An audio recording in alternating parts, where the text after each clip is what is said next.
Yunus ayat yang ke-93. Walaqad bawwa'na, dan sungguh telah kami tempatkan. Atau walaqad bawwa'na, dan sungguh-sungguh telah kami beri tempat Bani Israila kepada Bani Israel.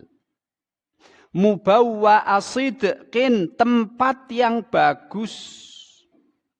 Wa razaqna, dan kami beri rizki Bani Israel minat thayyibati, berupa rizki yang baik-baik.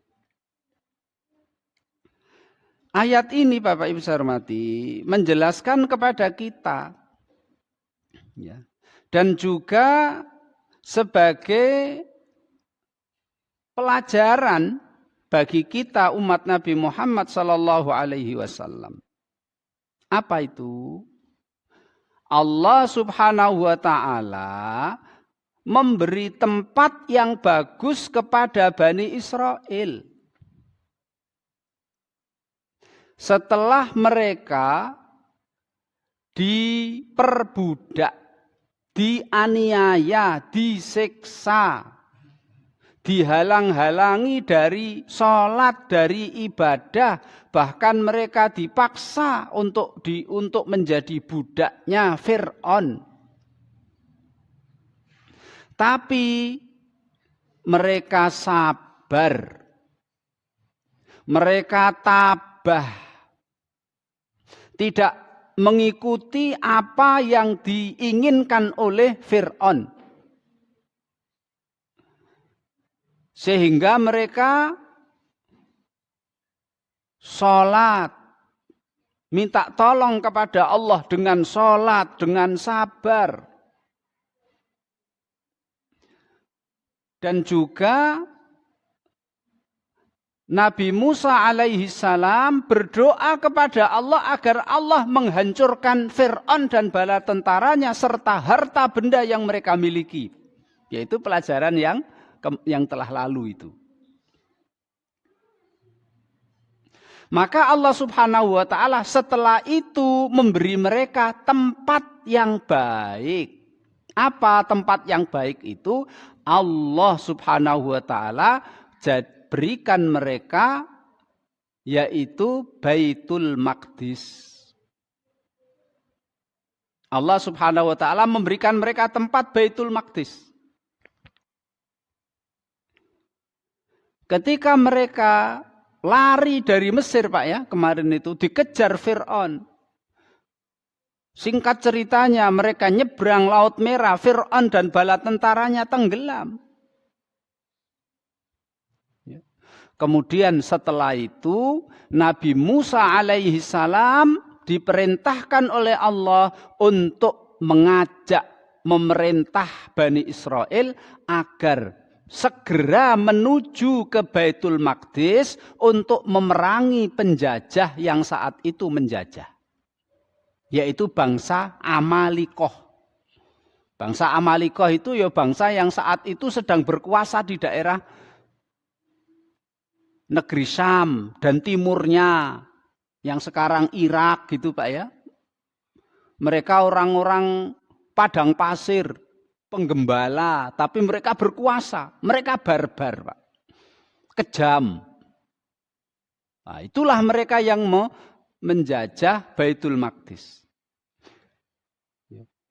Setelah Allah menyelamatkan Bani Israel dari Fir'aun dan bala tentaranya, Bani Israel melihat mukjizat kebesaran Allah dengan mata kepala mereka sendiri. Fir'aun dan bala tentaranya tenggelam.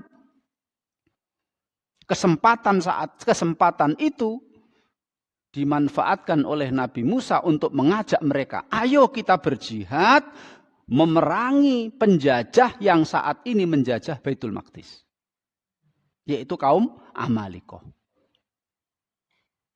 Ternyata Pak, Bani Israel itu tidak mau berperang, justru malah mereka itu kurang ajar kepada Nabi Musa. Hei Nabi Musa, idhab anta wa rabbuka faqatila inna hahuna qaidun. Nabi Musa, kamu sajalah yang berangkat memerangi penjajah itu, kita di sini aja. Karena mereka pengecut, Pak, tidak mau melanggar perintah dari Nabi Musa alaihissalam, padahal perintah dari Nabi Musa itu adalah datangnya dari Allah, akhirnya mereka dihukum oleh Allah, yatihuna fil ardi arba'ina sanah. Mereka dijadikan oleh Allah terisolasi di padang pasir gurun Sinai. Tidak bisa keluar dari gurun itu selama 40 tahun. Hukuman dari Allah, Pak. Diajak berjihad melawan penjajah, padahal yang ngajak itu Nabi Musa, padahal Nabi Musa itu punya mukjizat, kok ya mau. Padahal sebelumnya mereka kan sudah melihat, Pak. Nabi Musa memukulkan tongkat ke Laut Merah akhirnya terbelah, mereka jalan di antara dinding air, selamat. Kemudian mereka melihat dengan mata kepala mereka sendiri, Fir'aun dan bala tentaranya tenggelam. Gitu, Pak. Diajak berperang, mengusir penjajah, dan Nabi Musa mengatakan, kalau kalian memerangi penjajah itu, Allah jamin kemenangan. Tapi brengseknya mereka, akhirnya mereka dihukum oleh Allah, terisolir di padang pasir. Tidak bisa keluar dari padang pasir itu 40 tahun. Itu pun, Pak, ya, dijamin oleh Allah, Pak. Ya. Makannya dikasih manna, minumannya dikasih salwa. Gitu. Terus airnya, mereka minta air. Nabi Musa memukulkan tongkat ke batu, dari batu memancar 12 mata air. Kenapa, Pak, diisolasi? Supaya generasi yang pengecut itu, Pak, do mati kabeh. Kalau 40 tahun kan satu generasi kan mati kabeh, Pak. Generasi-generasi yang pengecut itu tidak mau diajak memerangi penjajah itu lah do mati kabeh. Sehingga muncul generasi yang hidupnya di padang pasir, hidupnya sulit, hidupnya dari kecil wis rekoso. Nah, selama 40 tahun itu, Pak, terisolir itu, Nabi Harun meninggal, Nabi Musa meninggal, akhirnya kenabian dipegang oleh seorang nabi, yaitu Nabi Yusha bin Nun. Nah, Nabi Yusha bin Nun inilah, Pak, yang mengajak generasi kedua yang mereka dari kecil sudah prihatin, sudah keras hidupnya karena hidup lahir dan hidup di padang pasir. Itulah yang dipimpin oleh Nabi Yusha memerangi penjajah kaum Amalikoh dan diberikan oleh Allah kemenangan kepada mereka. Akhirnya mereka menang, Pak. Akhirnya menguasai Baitul Maqdis.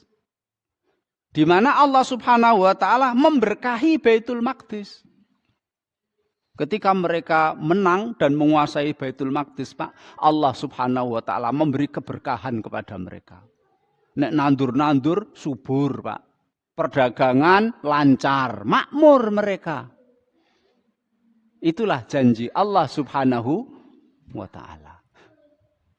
Jadi Allah menempatkan mereka itu nyodok suwe, Pak. Nunggu 40 tahun lagi. Kenapa? Karena mereka kurang ajar, pengecut. Seandainya mereka itu ketika selamat dari Fir'aun disuruh oleh Nabi Musa untuk memerangi kaum Amalikoh yang menjajah Baitul Maqdis. Kalau mereka sami'na wa ata'na saat itu, mereka segera dan cepat mendapatkan kemenangan. Menguasai Baitul Maqdis, Pak. Ya, karena akhirnya nunggu 40 tahun. Kenapa? Karena salah dewe.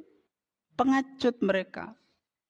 Dipimpin oleh Nabi Allah Musa yang punya mukjizat, mereka enggak. Inilah janji Allah Subhanahu wa taala. Dan ini kan sebagai kabar gembira juga kepada Nabi Muhammad. Seakan-akan Allah memberikan kabar gembira, Pak, kepada Nabi Muhammad ketika Nabi Muhammad di Mekah. Tuh, lihatlah cerita Bani Israel. Meskipun mereka ngeyelan diperintah tidak mau, Pak, ya. Meskipun kemenangan mereka nunggu 40 tahun, tapi tetap mereka mendapatkan tempat tinggal yang layak. tempat tinggal yang baik, yaitu Baitul Maqdis. Engkau wahai Nabi Muhammad dan sahabat-sahabatmu yang saat itu tinggal di Mekah, didolimi, dianiaya, dipaksa untuk murtad dari agama. Kalau kalian sabar, istiqomah, tetap di jalan Allah, pasti nanti Allah akan memberi kalian tempat tinggal yang baik. Betul kan Pak? Untuk Nabi Muhammad, Allah beri Nabi Muhammad dan sahabatnya tempat tinggal yang baik, yaitu kota Yasrib. Dengan peristiwa hijrahnya Nabi Muhammad SAW. Sehingga ketika kota Yasrib itu ditempati Nabi Muhammad, maka orang-orang menggantinya menjadi Madinatu Rasulillah, kotanya Rasul. Lah Madinatu Rasulillah, kotanya Rasul itu bagi orang Arab kepanjangan, Pak. Akhirnya ditambahi alif lam, Al-Madinah. Jadi kalau Al-Madinah itu tidak ada lain kecuali kotanya Nabi Muhammad sallallahu alaihi wasallam. Sampai akhirnya Baitul Maqdis Palestina dikuasai oleh umat Islam di zaman Khalifah Umar bin Khattab. Nah, beliau ini hampir 1 halaman, Pak. Neng saya bacakan ku pol jam songo ya. Ini ringkasnya saja. Jadi Imam Ibnu Katsir menjelaskan, ketika Bani Israel sudah mampu mengusir kaum Amalikoh di bawah pimpinan Nabi Yusha bin Nun, mereka hidup makmur. Kemudian lama-lama mereka jauh dari syariatnya Nabi Musa. Ketika mereka semakin jauh melalaikan syariatnya Nabi Musa, Allah Subhanahu wa ta'ala menjadikan mereka kalah dari Raja Babilonia. Namanya Bukhtanasor. Kalau bahasa Latinnya itu apa itu?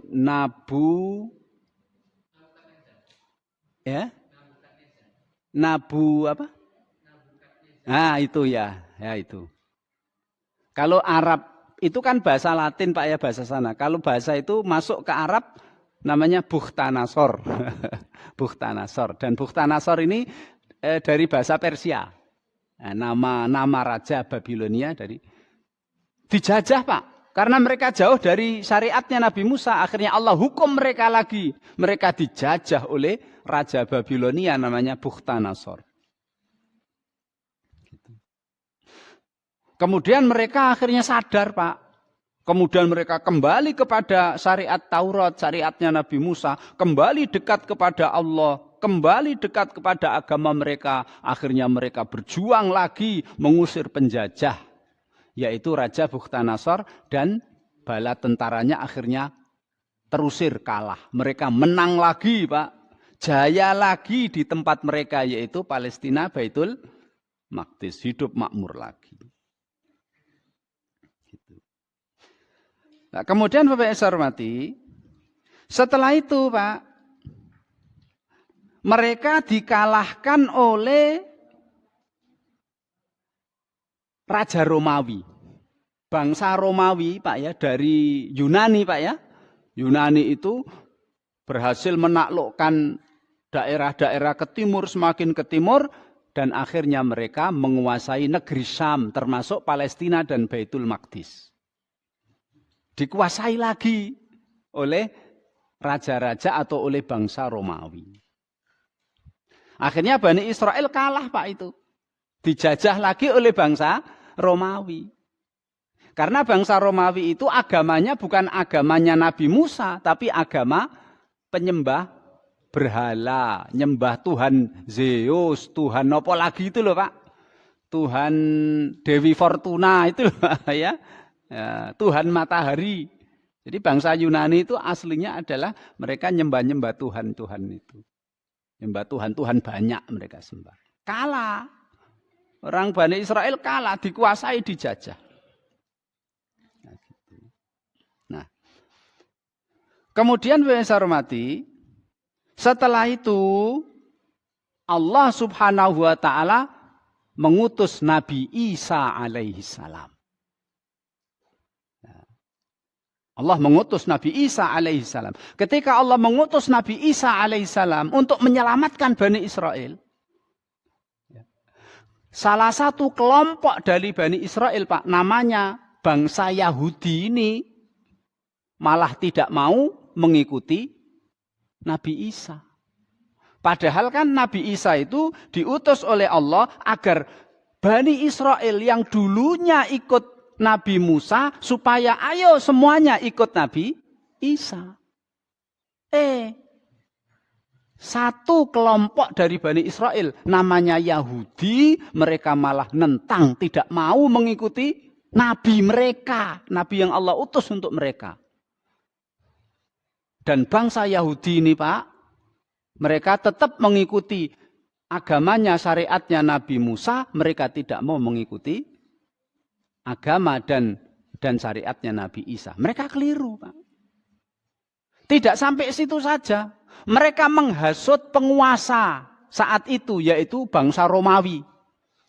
Yang menguasai negeri Syam, Palestina, Baitul Maqdis, yang menjajah itu, mereka menghasut penjajah. Agar penjajah itu membunuh Nabi Isa. Oh, itu brengseke wong Yahudi itu, Pak. Tapi kan Allah menyelamatkan Nabi Isa alaihi salam. Ketika Nabi Isa dikepung, Nabi Isa mengatakan kepada 12 pengikutnya, siapa di antara kalian yang mau diserupakan oleh Allah denganku, maka Allah berjanji akan memberikan pahala yang besar bersamaku besok di surga. Betul, Pak, akhirnya Allah menjadikan salah satu 12 itu, Pak, do diem saja, do rawani.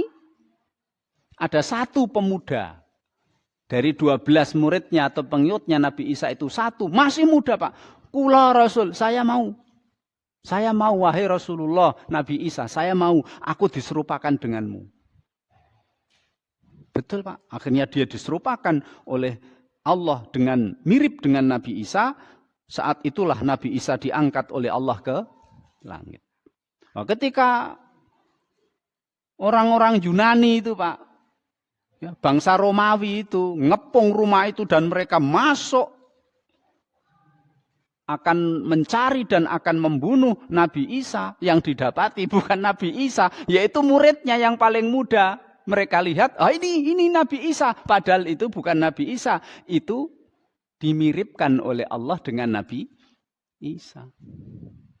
Makanya, Pak, bangsa Romawi yang mereka menyalib, mereka membunuh, sebetulnya mereka itu tidak yakin 100%. Apa ini Nabi Isa? Mereka nggak yakin 100%, Pak. Mereka ragu. Maka dalam surat An-Nisa ayat 157-158 Allah mengatakan, wa ma qataluhu yakina. Tentara-tentara yang dihasut oleh orang Yahudi, yang mereka membunuh, yang mereka kira itu Nabi Isa, sebetulnya mereka tidak yakin 100% yang mereka bunuh adalah Nabi Isa. Wa ma qataluhu yakina. Mereka tidak yakin. Bal rafa'ahullahu ilaih, akan tetapi Nabi Musa diangkat oleh Allah ke langit. Wa kanallahu azizan hakima. Allah Maha perkasa lagi Maha bijaksana. Dan besok di akhir zaman ketika Imam Mahdi muncul, Dajjal muncul, nah saat itulah Nabi Isa nanti turun dan dialah yang mampu membunuh Dajjal nanti. Dan nanti, Pak, ketika Nabi Isa turun itu, orang-orang Nasrani, Pak, yang menyembah Nabi Isa itu semuanya akan beriman kepada Allah Subhanahu wa taala. Masuk Islam kabeh. Makanya kalau sekarang orang Kristen ya, Pak, Kristen, Katolik, mereka nanti ngalami turunnya Nabi Isa, mereka akan tobat kembali masuk Islam. Karena mereka sadar, oh selama ini yang saya yakini Nabi Isa itu disalib, ternyata bukan Nabi. Ya, gitu, Pak, ya. Gitu. Nah itu. Selanjutnya, Pak Isa hormati, selanjutnya berarti ini orang Yahudi masih istilahnya mereka dijajah Palestina dan Baitul Maqdis dijajah oleh bangsa Romawi. Orang Yahudi kalah. Nasrani juga kalah, Pak ya. Dari bangsa Romawi dengan agama nyembah berhala mereka. Sampai pada abad ketiga atau 300 tahun setelah zamannya Nabi Isa alaihissalam, salah satu kaisar Romawi yang namanya Konstantin masuk agama Nasrani. Tapi Imam Ibnu Katsir mengatakan masuknya raja Romawi yang bernama Konstantin ke agama Nasrani ini, entah itu apa tujuannya pura-pura atau tujuannya memang untuk merusak agama Nasrani. Imam Ibnu Katsir bilang gitu, Pak. Jadi masuk Islamnya itu masuk Nasraninya itu bukan murni untuk mengikuti Nasrani, tapi ada kemungkinan pura-pura, ada kemungkinan itu adalah sebagai tipu daya untuk merusak agama Nasrani. Ya. Dengan masuknya Raja Romawi yang namanya Konstantin ini, Pak, dari situlah mulai agama Nasrani lebih rusak lagi. Karena yang namanya Raja Konstantin ini, dia ahli filosof, ahli filsafat. Ya. Yang diharamkan di Injil dirubah, yang dihalalkan dirubah. Wes pokoknya inilah, Pak, terjadi perubahan besar-besaran di zaman Raja Konstantin yang masuk agama Nasrani itu. Nah, ini kata Katsir. Setelah Raja Konstantin masuk Kristen, maka agama Kristen ini, ya agamanya Nabi Isa yang dibawa itu, yang sudah dirubah-rubah itu akhirnya menjadi agama resmi bangsa Romawi. Orang Yahudi ya jadi tersingkir-singkir gitu, Pak ya, tersingkir. Nah, sampai zamannya Khalifah Umar bin Khattab. Sampai zamannya Khalifah Umar bin Khattab, Panglima Islam Amr bin As minta izin kepada Khalifah Umar untuk menaklukkan Baitul Maqdis. Akhirnya, Pak, ditaklukkan. Dan Baitul Maqdis itu kan ibu kota, Pak ya, kota suci menurut orang Yahudi dan juga menurut orang-orang Nasrani saat itu. Ketika pasukan Islam yang sudah menang itu ingin masuk ke kota Baitul Maqdis, pendeta-pendetanya tidak membolehkan. Tidak boleh. Kamu tidak boleh masuk ke kota suci kami. Kecuali kalau pemimpin tertinggimu datang ke sini, nanti kunci pintu gerbang kota suci Baitul Maqdis akan aku serahkan kepada pemimpin tertinggimu. Akhirnya Amr bin As ngirim surat, Pak, ke Medina itu. Bilang kepada Khalifah, kita mau masuk Baitul Maqdis dihalangi. Katanya Khalifah yang berhak untuk masuk. Betul, Pak, Khalifah akhirnya datang dari Medina ke Palestina sampai ke Baitul Maqdis. Pendeta-pendeta itu akhirnya menyerahkan kunci Baitul Maqdis kepada Khalifah Umar dan dibuka, dan Khalifah Umar dan pasukan Islam masuk ke Baitul Maqdis. Ya. Terus ketika Khalifah Umar dan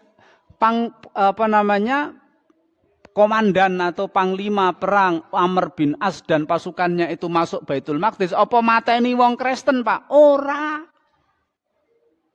Khalifah Umar membuat perjanjian damai, piagam Baitul Maqdis. Apa isinya piagam itu? Menjamin keberlangsungan agama mereka. Mereka bebas, sing gelem mlebu Islam monggo, sing ra gelem mlebu Islam ra apa-apa, tetap mengikuti agama Nasrani. Apa ada, Pak, umat yang kayak gini baiknya? Enggak ada kecuali umat Islam. Jadi hak kewajiban bernegara ini antara orang Islam dengan orang Nasrani sama, Pak. Cuma orang-orang Nasrani karena hidup di bawah kekuasaan umat Islam, mereka tiap tahun kon bayar upeti, itu pun ora mahal, tidak memberatkan, dibagi sing kere semene, sing orangnya sedengan semene, sing kaya sekian. Dan mereka harus hidup rukun, orang Islam tidak boleh mendolimi orang Kristen tidak boleh mendolimi orang Islam. Apik, Pak, apik. Dari situlah orang-orang Kristen akhirnya banyak yang masuk Islam. Mereka terharu, Islam itu ternyata baik. Orang Yahudi juga yang saat itu sedikit Pak itu ya. Itu pun dibolehkan tinggal di Baitul Maqdis di Palestina. Ning ternyata orang Nasrani sendiri tidak mau hidup berdampingan dengan orang Yahudi di kota Baitul Maqdis. Wong Nasrani sendiri sih nggak mau Pak hidup berdampingan dengan wong Yahudi karena wong Yahudi senengane resek. Nek utang rambayar, senengane menangi dewe, menganggap mereka adalah bangsa yang tertinggi, yang lain adalah budak semuanya. Mereka bangsa tertinggi, mereka pilihan Allah.